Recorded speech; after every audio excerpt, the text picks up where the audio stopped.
बिस्मिल्लाहिर्रहमानिर्रहीम। अस्सलामुअलैकुम। मैं हूँ युसरा और आप देख रहे हैं कुकिंग सीक्रेट्स विद युसरा। आज हम बनाएंगे यखनी पुलाव। ये बहुत ही मज़े का बनता है और आपने ये एक बार ट्राई ज़रूर करना है, और वह भी मेरे तरीके से। इंशाल्लाह आपको बहुत पसंद आएगा। चलिए बनाना स्टार्ट करते हैं। वीडियो को आपने बिल्कुल स्किप नहीं करना। सबसे पहले हमने एक बीफ ले लेना है और वो हमने इसके अंदर डाल देना है। उसके बाद हमने प्याज इस तरह के साइज़ में कट करके वो इसके अंदर डाल लेने हैं, और हरी मिर्ची मैंने 2 ले ली थी, वो काट के इसके अंदर डाल दी थी। अदरक मैंने इसके अंदर काट के डाल दी थी, और उसके बाद ये लहसुन था, और ये छोटी इलायची थी हमारी, वो डाल दी थी। और उसके बाद ये बड़ी इलायची और जो थोड़े मसाले जो हैं वो मैंने इसके अंदर डाल दिए हैं।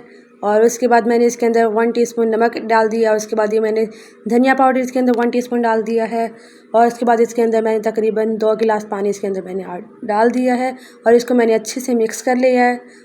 और अच्छे से मिक्स करने के बाद इसको मैंने ढककर चूल्हे पर रख दिया। अब मैंने इसको चूल्हे पर रख दिया है, और तकरीबन 20 से 25 मिनट के बाद ये हमारा पककर तैयार था। जो यखनी है वो हमारी तैयार थी, और जो गोश्त है हमारा वो गल गया था।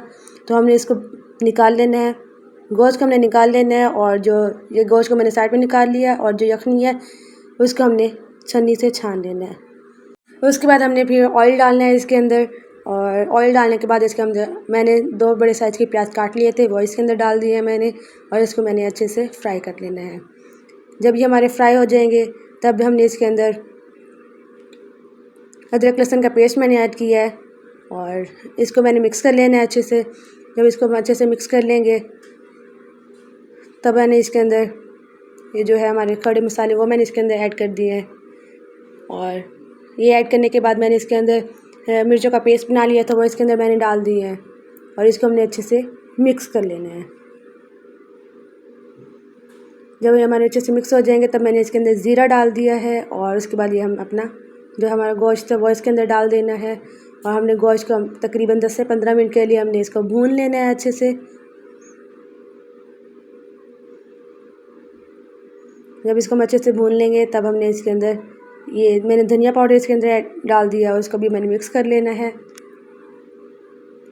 उसके बाद मैंने इसके अंदर टमाटर डाल दिए हैं इस साइज़ में और काट के, फिर इसको हमने अच्छे से मिक्स कर लेना है।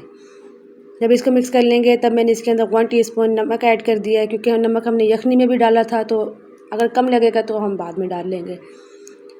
और अब मैंने इसके अंदर चिकन पाउडर ऐड किया है, और इसको मैंने अच्छे से मिक्स कर लेना है। इसको अच्छे से मिक्स कर लेने के बाद जो हमारी यखनी थी वो हमने इसके अंदर डाल देनी है। मैंने चावल 2 गिलास थे हमारे चावल, और इसके अंदर मैंने 3 गिलास पानी इसके अंदर ऐड किया है। आप देख सकते हैं मैंने 3 गिलास के अंदर पानी ऐड कर दिया, और इसको हमने मिक्स कर लेना है। उसके बाद हमने इसको ढक देना है ताकि इसका बॉयल आ जाए, और जब इसका बॉयल आ जाएगा तब हमने इसके अंदर चावल डाल देने हैं। अब इसके अंदर बॉयल आ गया है, और अब मैंने इसके अंदर चावल ऐड कर देने हैं। चावल जब ऐड कर देंगे तो हमने आहिस्ता आहिस्ता से चम्मच हिलाना है ताकि हमारे जो चावल हैं वो टूटे ना बिल्कुल भी। और इसके बाद हमने इसको जो पानी है वो खुश्क होने के लिए छोड़ देंगे। और पानी तकरीबन हमारा खुश्क हो चुका है, और फिर हमने इसको दम दे देना है। अब इसके ऊपर मैंने टमाटर और मिर्चों की जो है ना ऊपर इसको डाल देने हैं, इससे लुक बहुत अच्छी आएगी। और अब इसको हमने दम पे रख देना है। तकरीबन 20 से 25 मिनट के लिए मैंने इसको दम पे रखा है। और उसके बाद अब देख सकते हैं कि हमारे जो चावल है मतलब यखनी पुलाव हमारा बनके तैयार हो चुका है। आपने ये एक बार ट्राई ज़रूर करना है, इंशाल्लाह आपको बहुत पसंद आएगा।